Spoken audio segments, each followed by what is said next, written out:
کو یہ ہمارا جو دشمن یہود و نصارہ وہ سارے جانتے ہیں. وہ کہتے ہیں اس کو نکلنے نہیں دو کسی بھی صورت میں. اسی لیے انہوں نے اس نوجوان کو بہکانے کے لیے سب کچھ کیا ہے.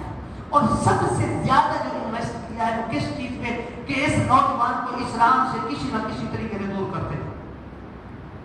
اور انہوں نے ہمیشہ اس کو اسلام سے دور کرنے کے لیے سب سے زیادہ جو ہتھیار اپنایا ہے اس نے کہا اس کو ہتھیار ان دو چیزوں سے دور کر دو جس کے لیے ان کے نبی نے کہا ہے کہ جب تک تمہارے ہاتھ میں رہیں گے تو کبھی بھی گمراہ نہیں ہو سکتے. وہ کیا تھی؟ قرآن اور حدیث. قرآن اور حدیث. میرے آقا علیہ الصلوۃ والسلام نے فرمایا جب تک یہ تم اس کو مضبوطی سے تھامے رکھو گے تب تک تم گمراہ نہیں ہو سکتے. کون فرما رہا ہے؟ میرا اور آپ کا پیارا حبیب. وہ حبیب جس کے لیے اللہ تعالیٰ قرآن کریم میں ارشاد فرماتا ہے وما ينطق عن الهوى ان هو الا وحي يوحى. وہ حبیب فرما رہے ہیں کہ قرآن کو پکڑو گے تھامو گے اور حدیث کو تھامو گے تو کبھی گمراہ نہیں ہو سکتے. آج انہوں نے اتنا ہمارے نوجوان کے سامنے اتنی اشکالیات کھڑی کی, اتنا یہ کیا کہ مسلمان نوجوان ان دو چیزوں کو جانتا ہی نہیں ہے. آپ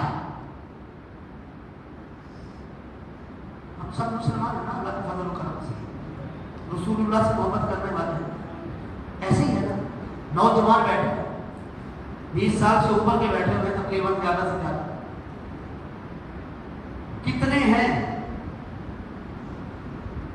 جو کسی ایک سورت کا پورا ترجمہ سنا سکے, بتا سکے کہ ہاں ترجمہ ایک ہوتا ہے رٹا ہوا قل هو اللہ احد. محبوب کہہ دیجیے کہ اللہ ایک ہے, اللہ الصمد, اللہ بے نیاز ہے, لم یلد ولم یولد, نہ اس نے کسی کو جنا ہے وہ کسی سے جنا کیا, ولم یکن لہ کفوا احد, اور نہ ہی کوئی اس کا ہمسر ہے.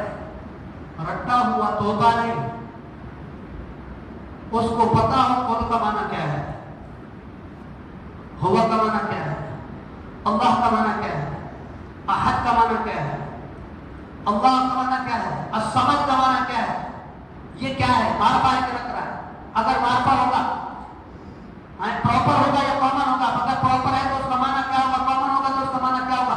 کوئی ایک, میں چیلنج کرتا ہوں ابھی, کوئی ایک نوجوان کہے کہ ہاں جی مجھے پتا ہے, میں بتانا چاہتا ہوں. پھر ہم کہتے کیا ہے, غلامی رسول میں بہت بھی تو ہے.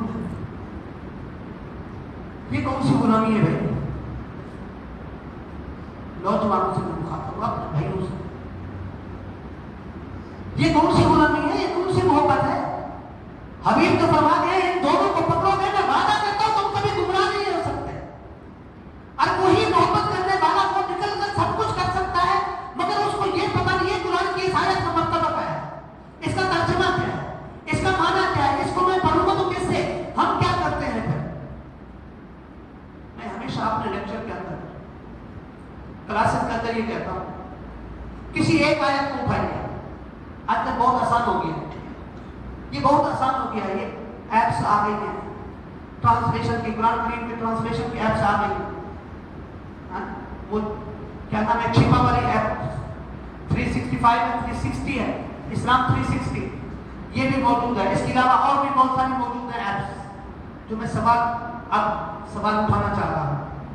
کسی قرآن کی ایک آیت کو اٹھائیے, اٹھانے کے بعد اس کو اسی ایپ میں ڈالیے, اس کے بعد اس کے ترجمے نکالیے, ترجمے نکالیے کہ کس نے کیا ترجمہ کیا ہے.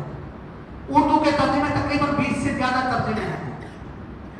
آپ حیران رہ جائیں گے, حیران رہ جائیں گے. ایک ہی آیت 20 ترجمے ہیں, ہر ترجمہ دوسرے سے ٹکراؤ کھا رہا ہے,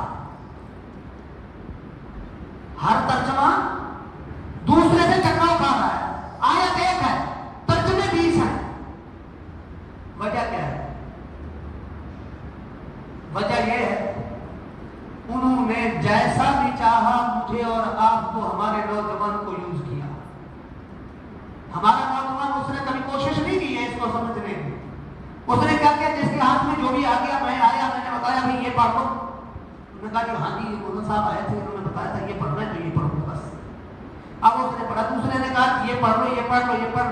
پتہ چلا آیت ایک ہے, اب اس کو اب تو بڑا آسان ہو گیا نا, کمپیریزن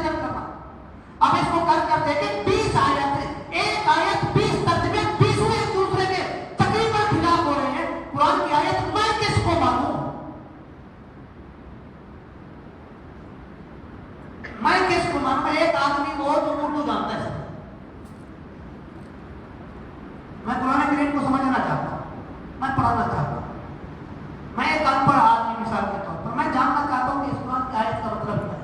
मैं चाहता हूँ कि ये जो मेरे आका ने फरमाया है कि इसको थामे रखो, कभी गुमराह नहीं होंगे। मैंने कहा ठीक है, मैं इसको पढ़ना चाहता हूँ, मैं क्या करूँ इस वक्त में नौजवान तबके से, तो मुझे क्या करना चाहिए?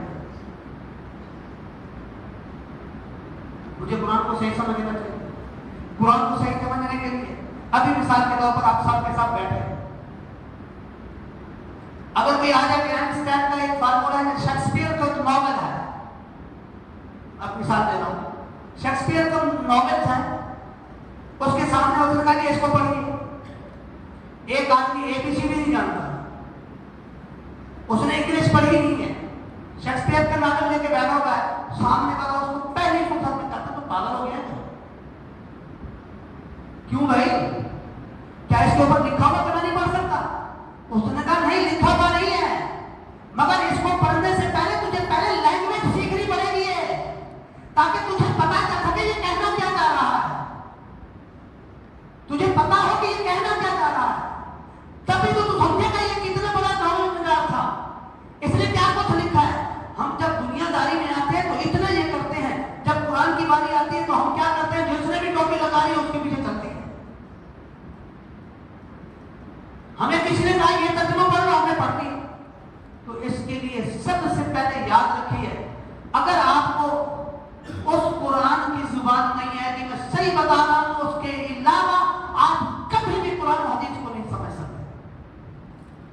अगर जो कुरान की जुबान को नहीं समझते, हम बड़े ज़हीन लोग हैं, सही कह रहा हूं। हम कहेंगे कैसे? हम बड़े ज़हीन लोग हैं। अभी चाइना ने सब कुछ किया, तमाम टेक्नोलॉजी और तमाम जितनी भी इलेक्ट्रिक चीजें वो चाइना ने बनाना शुरू कर दी, हमारी तरफ भेजना शुरू कर दी। अब तो हमें चीना मामा भी समझ आने लग गई। हम उसका कैटलॉग देखकर समझ जाते हैं कि इसके अंदर क्या क्या चीजें चाहिए। ये भी हमारी जुबान तो नहीं थी ना, जरूरत पड़ी हमने हासिल की, जरूरत पड़ी ताकि हम इसको अच्छे तरीके से यूज कर सके, हमने किया। लेकिन उसकी अलावा 1400 साल, अब 1445 साल से ज्यादा अरसा हो गया, क्या आज तक और पाकिस्तान को बने और हमारे यहाँ इस्लाम को आज तकरीबन 1000 साल से ज्यादा हो रहे हैं। 1000 साल में कभी हमें एक दफा भी जरूरत नहीं पड़ी कि हम कुरान करीम को समझ कर पढ़ें। मेरा सवाल है, एक दफा भी जरूरत नहीं पड़ी। अगर कुरान की जुबान को हम इतना ही तो दे देते ताकि हमें समझ आए कि इंग्लिश हमारी अपनी जुबान थी, हमारे बाप दादा इंग्लिश बोला करते थे। हम इसके खिलाफ नहीं है, मैं ये नहीं कहूंगा कि आपको सीखनी नहीं चाहिए, इंग्लिश नहीं आनी चाहिए, ये दूसरा टॉपिक है। क्यों नहीं आनी चाहिए? मेरे आका सलाम ने फरमाया है, जब तुम किसी कौम की जुबान सीख जाते हो तो उसके मकरो फरेब से महफूज हो जाते हो। मेरे आका ने हुक्म दिया कि सीखा करो सारी चीजें। हमने दूसरों की जुबानें सीखना शुरू कर दी, जो हमारी अपनी जुबान थी उसको हासिल नहीं लगाया। कुरान करीम समझने का हमारे अंदर कितना वादा है, याद रखिए। अगर हमने यही रवश रही जो हमारी है, जो जिस तरह से हम चल रहे हैं, अगर ऐसे रहे, चाहे 1 सदी और गुजर जाए, 2 सदियां और गुजर जाए, 10 सदियां और गुजर जाए, हमारे हालात इससे बदतर हो जाएंगे, कभी बेहतर हमारे हालात नहीं हो सकते। क्यों? हम असल चीज की तरफ जा ही नहीं रहे। मैं मिसाल देता हूं, लोगों ने जब इस्लाम किया दूसरे मुआशरों में, सूडान कभी भी इस्लाम अरबी मुल्क नहीं था, इजिप्ट कभी भी अरबी मुल्क नहीं था। पहले इनका अपना फिरौनी दौर था, उस वक्त में इनकी लैंग्वेज अलग था, सब कुछ अलग था, सूडान की अलग था, बाकी ममालिक जितने भी हैं इस साइड में। लेकिन जैसे ही इस्लाम दाखिल हुआ, इन्होंने इस्लाम की जुबान को अपनाया। जब इस्लाम की जुबान को अपनाया, इस वक्त में दीन इस्लाम की सबसे ज्यादा खिदमत करने वाले यही ममालिक हैं। वजह क्या है? हर एक चीज के अंदर आगे है। क्यों है? क्योंकि उन्होंने इस्लाम की जुबान को सीखा है, कुरान की जुबान का पता है, हदीस की जुबान का पता है, ان کو پتا ہے کہ یہاں پر کیا معنی ہوگا، یہاں پر کیا معنی ہوگا. یہی وجہ ہے اگر آپ دنیا کے اندر دیکھیں جتنی بھی انتہا